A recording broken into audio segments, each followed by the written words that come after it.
One of the messiest tools in our shop is our trim router, so I needed to find dust collection for that.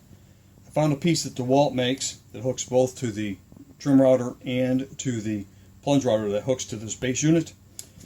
I'm using my rigid vacuum cleaner to assist me in keeping the dust, so let's take a look, see what it looks like.